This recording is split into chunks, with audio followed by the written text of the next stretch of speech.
الله الرحمن الرحيم وبه نستعين والصلاة والسلام على رسول الله وعلى آله وأصحابه وبارك وسلم تسليما كثيرا كثيرا أما بعد قال الله عز وجل في كلامه إن الله يحب التوابين ويحب المتطهرين وقال النبي صلى الله عليه وآله وسلم الطهور شطر الإيمان وقال أيضا عليه الصلاة والسلام مفتاح الجنة الصلاة ومفتاح الصلاة الطهور وكما قال صلوات الله وسلامه عزیزان گرامی، ہمارے یہ مسائل کا تیسرا سلسلہ ہے، تیسری قسط ہے۔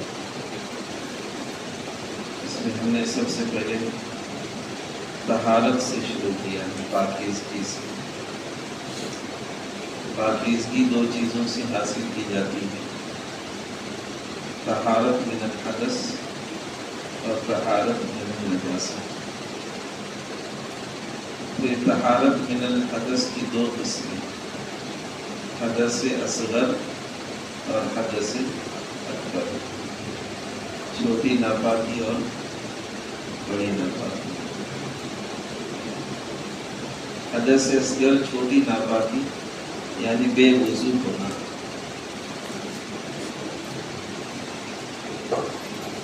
اب مسئلہ یہاں یہ ہے کہ کن چیزوں سے آدمی بے وضو ہوتا ہے۔ اس کو کہتے ہیں نواقض وضو، وضو کو توڑنے والی چیزیں، وہ چیزیں جس کی وجہ سے آدمی پر وضو فرض ہو جاتا ہے عبادات کے لیے۔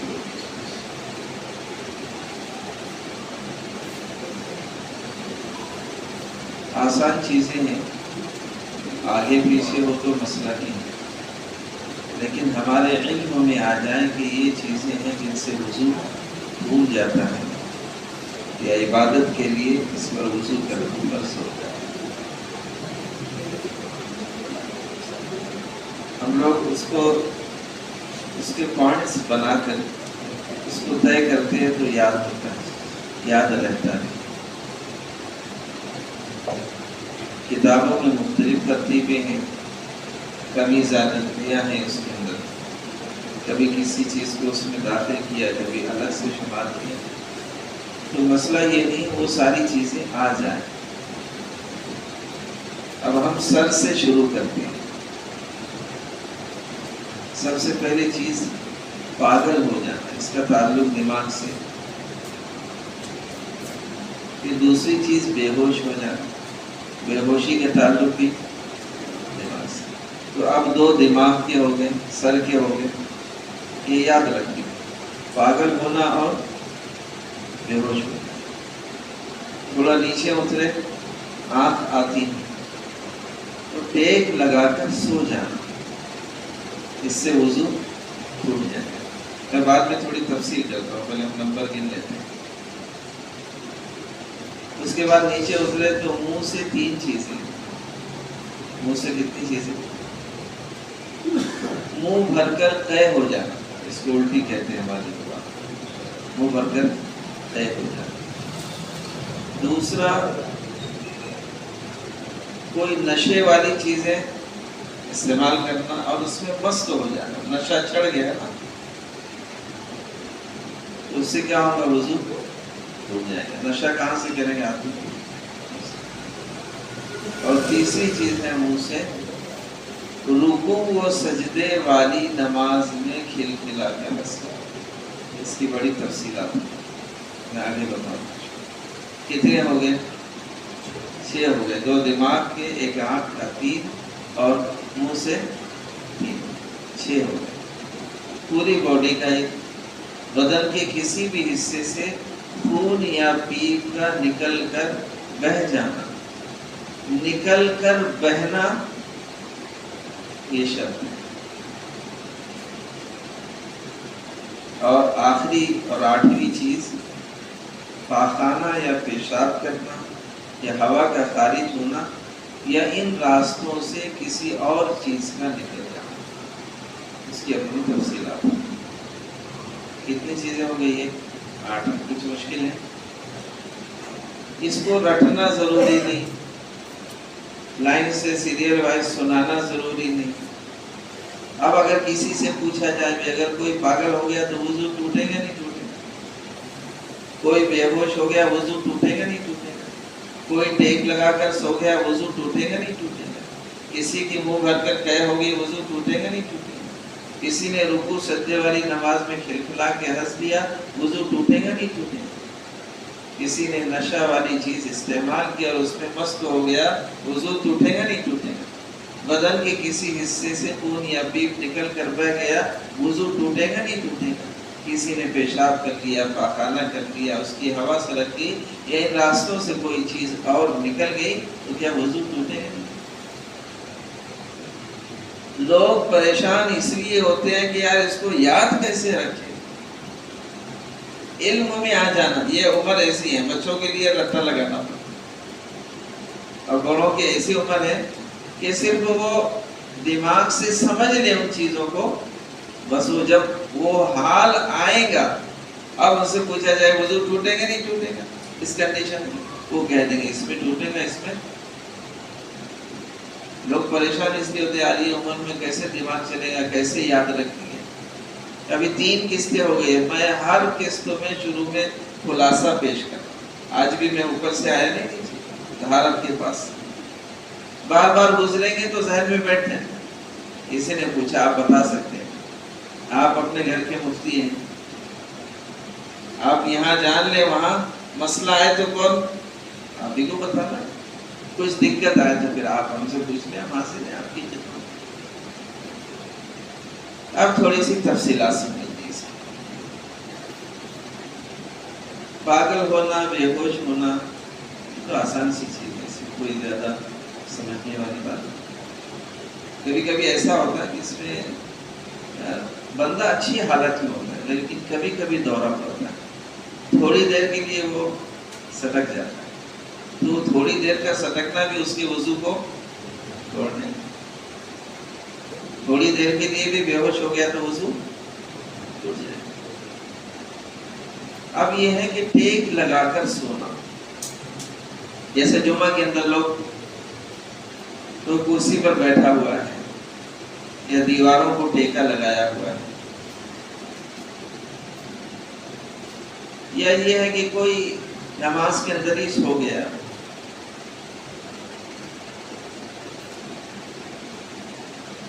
یا کوئی مختلف اور حالتیں ہو سکتی ہیں اس کی بھی تفصیلات ہیں۔ تو ایک اصول صرف ذہن میں رکھیں، ٹیک لگانے سے کیا مراد ہے کہ ایسی چیز کا ٹیکا لگا ہوا اگر اس کو ہٹا دے تو آدمی گر جائے گا۔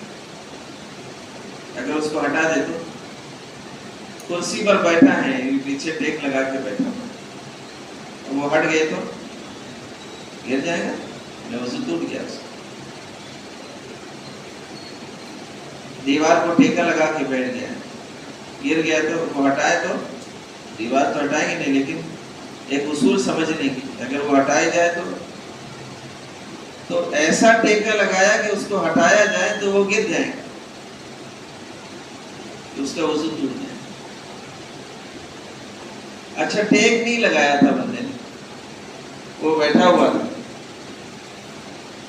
اب سو رہا ہے، تو پورا بیان جمعہ کا ختم ہونے تک وہ سوتا رہا، ٹیک نہیں لگایا، اس کا وضو نہیں ٹوٹے گا۔ لیکن وہ اتنی گہری نیند میں سویا کہ اس کو جھونکا آیا، وہ گر گیا، اور جھونکا آنے کے بعد میں وہ جب گرا تو گرا رہنے کے بعد میں تھوڑی دیر ویسے ہی پڑا رہا، اس کا وضو ٹوٹ جائے گا۔ لیکن جیسی گرا ویسی اٹھ گیا تو وضو، مسئلہ وہی ٹیکے والا ہے، بنیاد کیا ہے؟ یہ گر گیا، اب ٹیکا مل گیا اس کو، پڑا ہے ویسے، تو آسان ہے۔ اس میں بہت ساری تفصیلات ہیں کہ آدمی اس طریقے سے بیٹھا ہوا ہے یہ نماز کی نیت میں ہے، اگر اس کی سرین زمین سے ٹکی ہوئی ہے اور وہ سو رہا ہے تو وضو اس کا نہیں ٹوٹے گا، لیکن اٹھتے اٹھتے اگر وہ اس کی سرین اٹھ گئی تو اس حالت میں وضو ٹوٹ جائے گا۔ ابھی سجدے میں بھی اگر بندہ سو گیا، سنت کے موافق نماز کے جتنے بھی ارکان، کھڑا ہے، رکوع میں ہے، سجدے میں ہے، اس کا وضو نہیں ٹوٹے گا، لیکن اگر کونی ٹیک دیا اس نے تو سجدے میں ویسے ہی پڑا رہا، سوتا رہا، تو اس کو ٹیکا ملا ہوا ہے، وضو ٹوٹ جائے گا۔ بہرحال یہ چیزیں ذہن میں رکھیں، اس میں کوئی نیا حال ایسا آتا ہے کہ جو سمجھ بھی نہیں آ رہا، پھر بر وقت تو کیا کر لے اس کو آگے چلتے ہیں۔ اس میں یہ بھی ہے، ہمارے استاد مفتی شبیر احمد صاحب رحمۃ اللہ علیہ، انہوں نے ایک درس کے دوران یہ بات کہی تھی ہم سے کہ اگر مانڈی آدمی ڈال کر بیٹھا ہوا ہے اور اس حالت میں سو رہا ہے تو وضو اس کا ٹوٹ جائے، اس کو مانڈی کا ٹیکا ملا ہوا، اور اگر وہ دو زانو بیٹھا ہوا ہے تو جیسے نماز میں بیٹھتے ہیں دو زانو، ایک پیر بچھاتے ہیں ایک پیر کھڑا کرتے ہیں، اس حالت میں بیٹھا ہے اور سو رہا ہے تو وضو نہیں ٹوٹے، اس کو بھی سمجھ لیں۔ اکثر لوگ کیونکہ مانڈی ڈال کر بیٹھتے ہیں، لمبا بیان چل رہا ہے تو مانڈی ڈال کر بیٹھتے ہیں، اس کو بھی سمجھ لیں۔ آگے چلتے ہیں۔ منہ بھر کر قے ہونا، منہ کے تین، اس میں شرط جو ہے منہ بھر کر قے ہونا، اس میں چاہے پانی نکلے، کھانا نکلے، پت نکلے، خون وغیرہ نکلے، کچھ بھی نکلے، اگر وہ منہ بھر کر ہے تو وضو اس کا ٹوٹ جائے گا، اور منہ بھر کر نہیں ہے، تھوڑا نکلا کچھ بھی تو وضو نہیں ٹوٹے گا۔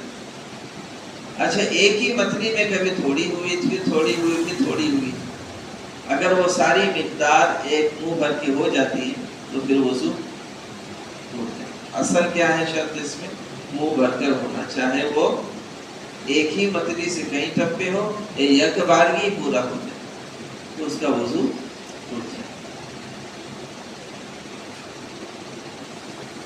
اگر کسی نے منہ بھر کر تھوک جمع کیا ہے یا جمع ہو گیا کسی وجہ سے تو اس سے وضو نہیں ٹوٹے گا، وہ قے کے حکموں میں نہیں رہے گا۔ قے ایک الگ چیز ہے، یہ تھوک منہ میں جمع کیا، اب اس کے ذریعے سے اور چیزیں سمجھی جا سکتی ہیں، اس کو زیادہ آشکارا کرنا ضروری ہے۔ دوسری چیز، منہ سے نشے کی چیزیں استعمال کیا اور وہ نشے میں مست ہو گیا، یعنی نشہ چڑھ گیا اس کو، وہ جھومنے لگا، اب کیا ہوگا اس کا وضو؟ اور تیسری چیز منہ سے ہے رکوع و سجود والی نماز میں، اس میں رکوع و سجود شرط ہے۔ جنازے کی نماز میں اگر کوئی ہنسے گا تو وضو نہیں ٹوٹے گا، کیونکہ اس کے اندر رکوع و سجود نہیں، لیکن ہنسے گا تو مار ضرور کھائے گا، ہو سکتا ہے ایک جنازے کے دو جنازے ہنسنے کی جگہ نہیں، اور کون ہنسے گا؟ اب اس میں تفصیلات سمجھتے ہیں، یہ بہت اہم چیز ہے۔ فقہاء نے ہنسنا تین طریقے سے بتایا، دیکھو دین میں کتنی باریکی اور ایک ایک چیز کو ایسا خیال کیا گیا نا، یعنی اس میں جھول نہیں ہے آدمی، یعنی ایسا نہیں کہ پریشان ہو، جچے تلے بالکل ٹھوس چیزیں، اور وہ ہمیشہ چلیں گے۔ تین طرح کا ہنسنا بتایا، اب ایسے ہنس لے تو کوئی مسئلہ نہیں، لیکن جب وہ رکوع سجود والی نماز میں اس نے نیت باندھ کے کھڑا ہو گیا، اب اس کو کچھ یاد آیا، یا امام صاحب نے حوروں کا تذکرہ شروع کر دیا، یا جنت کے تذکرہ تھوڑا سی اس نے اسمائل دے دیا، یا کچھ یاد آ گیا، مسکرانے لگے۔ کس کو اکیلے میں اپنے میں ہنسنے کی عادت بھی ہوتی، اس کو یاد آ جاتا تو ہنستا، کوئی یوں ہی ہنستے رہتے، تو مسکرائے اگر تو وضو نہیں۔ اب اس نے ایسا ہنسا کہ اس کی آواز نکلی اور اتنی نکلی کہ خود سنا اس نے، بازو والے نے بھی نہیں سنا، اتنی کم آواز تھی. تو ایسی صورت میں اس کی نماز ٹوٹے گی، وضو نہیں ٹوٹے گا. اب اس کا کام کیا ہے؟ وہیں فوراً دوبارہ نہیں آتا. اب اس نے ایسا ہنسا، تیسری قسم ہنسنے کی، ایسا ہنسا کہ بازو والے نے بھی آواز سن لی. اس کو قہقہا سے تعبیر کر. ہم لوگ جو سمجھتے قہقہا کہ ایسا ہنسے کہ باہر تک آواز جائے، یہاں قہقہا اتنا ہے کہ بازو والے نے آواز سن لی. اب اس کا وضو بھی ٹوٹا. جب وضو ٹوٹا تو نماز بھی. اب اس کو جا کر وضو کرنا پڑے گا، واپس آ کر نہیں کرنا ہے نا. کتنی ٹھوس چیز. جیسی ٹوٹی. مسکرانا ہے ایسا ہنسنا کہ خود سنے، اور ایسا ہنسا کہ بازو والے سنے. یہ تین ہنس، مسکراہٹ، ضحک اور قہقہا. اور شرط اس میں یہ ہے کہ رکوع و سجود والی نماز. یہ ہو گئے ممکن تین. ٹوٹل کتنے ہو گئے؟ 6. اب پورے بدن کا، بدن کے کسی بھی حصے سے خون یا پیپ نکل کر بہہ گیا، اس نے جگہ چھوڑ دیا، بہہ گیا، تو وضو اس کا ٹوٹ جائے گا. اب اس کے ضمن میں بہت ساری چیزیں آتی ہیں، بہت سارے آزار ہم کو لاحق ہوتے ہیں. ایک آدمی کی چوٹ لگی تھی، زخم آ گیا، پٹی بندھی ہے. اب وہ پٹی کے اوپر سے خون ظاہر ہو گیا. اب یہ دیکھیں گے اگر پٹی نہ ہوتی تو یہ خون اپنے زخم کی جگہ سے، چاہے زخم کی جگہ بڑی ہو، وہ جگہ چھوڑ کے آگے بڑھ جاتا، بہہ جاتا وہاں سے، تو وضو اس کا ٹوٹ جائے گا. اور اتنا اثر ہے کہ بہنے جیسا نہیں ہے، تو پھر وضو نہیں ٹوٹے گا. کسی کو کسی نے، جانور نے کاٹ لیا، یا اس کا خون پیا اس نے، تو یہ دیکھا جائے گا کہ کتنا خون پیا ہے. اتنا پیا ہے کہ اگر ویسے ہی باہر چھوڑتے تو یا بدن پر بہاتے تو بہہ جاتا. یا کھٹمل نے اس کو اچھا بالکل دبا کر جوس لیا ہے، تو اگر وہ بہہ رہا ہے اتنا ہے تو وضو اس کا ٹوٹ جائے.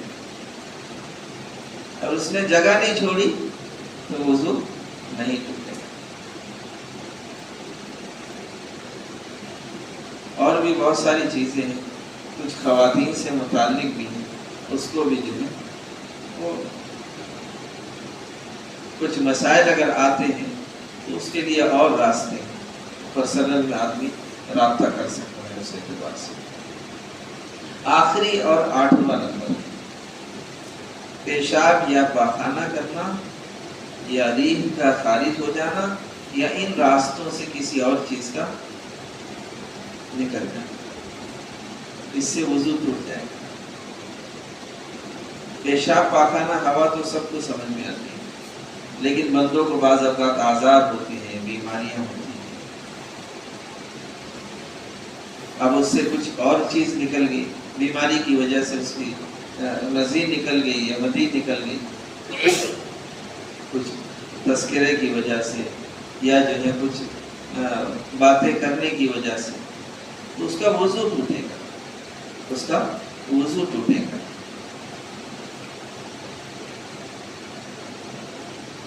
بچوں کو جو ہے پیٹ میں خرابی پیدا ہو جاتی، جنتو وغیرہ پیدا ہو جاتے، اگر وہ بھی نکل رہے ہیں تو کیا ہوگا؟ وضو ہو جائے گا. لیکن اگر زخم پر کیڑا وغیرہ ہو گئے اور وہ گرا ہے نکل کے، یا زخم کے اوپر کھال تھی اس کو نوچ کر نکال لیا، یا خود ہی گر گئی، خون نہیں نکلا ہے، بہا نہیں ہے، تو وضو نہیں ٹوٹے. گوشت تو نکل کر گر گیا لیکن خون نہیں نکلا، تو اس کا وضو نہیں ٹوٹے. اب آسانی ہوگی جو میں نے مغرب کے بعد میں یہ لیا مختصر میں بچوں کو. ہمارے بچوں نے 8 یاد کر لیا. اچھا، میں نے پہلے ان سے سوال کیا تو 2-4 بچوں نے سنائے صحیح سے. پھر کچھ کہنے لگے مولانا گالی دینے سے وضو ٹوٹ جاتا، ٹی وی دیکھنے سے وضو ٹوٹ جاتا ہے. کسی ننگے کو دیکھ لیے یا خود بیچارے کپڑے چینج کر رہے تھے تو سطر پہ نگاہ پڑ گئی، یا کچھ کھجلی آئی ادھر ادھر کھجا لیا بندے نے، تو اس میں گالی دینا، ٹی وی دیکھنا یہ اچھی بات نہیں، گناہ کی بات ہے۔ کسی نے جھوٹ بات کی، گناہ ہے، ہمیں جھوٹ نہیں بولتے، لیکن اس سے وضو کا ٹوٹنا ایک الگ چیز ہے، اور یہ گناہ ایک الگ چیز ہے۔ وہ اکثر یہ بھی لوگ پہلے پوچھتے تھے کہ گندا جانور کتا ہے، سور ہے، پہلے بہت عام گھومتے تھے، ابھی دھیرے دھیرے ان کی بھی دنیا بیچارے سمٹتی جا رہی ہے، تو وہ ٹچ ہو کر چلا گیا۔ کسی کے پیشاب کے چھینٹے اڑ گئے، گزر رہے تھے، جانور نے اچانک شروع کر دیا، بکری کھڑی تھی اس نے، اب چھینٹے اڑ گئے، تو اس کو تو دھو لیا جائیں گے، لیکن اس سے وضو سے کوئی 8 ہی چیزیں، اس کے ذمن میں کچھ اور چیزیں آ سکتی تفصیلات کے اندر، جیسے میں نے پٹی کا بتایا ہے نا، گوشت کے گرنے کا بتایا، اب اس میں وہ چیزیں، اصل تو یہ 8 ہی ہیں، جب وہ آزاد اور پیدا ہو رہے ہیں اور وہ اس ذمن میں آ رہے ہیں تو وضو ٹوٹے گا، اصل وہ اسی میں سے رہے۔ اور چیزیں ہیں جو ہم کو ایسا لگتا ہے کہ اس سے وضو ٹوٹ سکتا ہے، تو وہ کسی کو دیکھ لیا اچانک میں، یہ موبائل چل رہا تھا، ننگی تصویر آگے دیکھ لیا، تو وہ دیکھنا تو حرام ہے، نہیں دیکھنا چاہیے، لیکن آ گیا دیکھ لی تو وضو اس سے نہیں ٹوٹے گا۔ یہ بہت ہی آج کی گفتگو بہت اہم ہے، کارآمد ہے، اس گھروں میں، دوست احباب میں، اپنے رشتے دار، اپنے تک اگر کچھ چیز اچھی لگ رہی ہے جس سے ہماری آخرت سنور رہی ہے، ہمارے اعمال درست ہو رہے ہیں، اللہ کی رضا خوشنودی کا سبب ہے، تو کیا کریں اس میں؟ ہمارے ابھی مجلس میں ایک صاحب بیٹھے، انہوں نے ایک مرتبہ سنا، جمعہ میں میں یہاں سنتا ہوں اور یہ چیز پھر میں گھر میں اپنے سناتا ہوں۔ آدمی کھانے کے لیے بیٹھ گیا، بازوں میں لگا کے رکھ تو کھانا بھی چلنا ہے، ادھر ادھر کی آدمی ایران توران کی چلاتا ہے، تو دین کی بات کوئی نسبت پہ، چونکہ سب جمع ہوتے ہیں، اصل تو یہ ہے کہ آدمی ادب احترام کے ساتھ میں بیٹھے، ساری چیزوں کا خیال رکھے، لیکن اس کے مواقع عموماً آج کل ختم، کھائے پیے گئے، نکل گئے، سب اپنے اپنے روم میں چلے گئے، امی اگر الگ ہے، ابا الگ ہے، اور بڑا ادھر، بچے ادھر، کسی کو کچھ پتہ نہیں، تم ہاتھ میں کون کیا چلا رہا ہے، آخرت پر صحیح چیز چلا۔ اور اگر یہ کھٹکا ہے نا کہ بھائی کسی نے کہا تھا بھی آج کل تو نیٹ سے دین پھیلایا جا رہا ہے، لگتا ہے لیکن یہ زمانے میں جیسا دجالی فتنہ اپنا کام کر رہا ہے، اور ہمارے بیڈ روم میں، بستروں پر، گھروں میں داخل ہو کے ہمارے بچوں کے ایمان و اعمال کو خراب کر رہا ہے، تو حق بات کا اثر ہوگا نہیں کہ وہاں پر پہنچنے کے بعد، جب باطل چیزوں کا اثر ہوگا۔ کھٹکا ہے تو پھر بھی پوچھیں، یہ بات ہمیں ہضم نہیں ہوتی، ذرا سمجھا۔ اللہ سے دعا ہے اللہ تعالیٰ کا آپ تمام صراط مستقیم پر چلنے کی توفیق عطا فرمائے، قرآن حدیث کو، دین کو سمجھ کر اس پر عمل کرنے کی توفیق عطا فرمائے، اوروں کی ہدایت کا اللہ تعالیٰ ہمیں ذریعہ فرمائے۔ آخر دعوانا الحمدللہ۔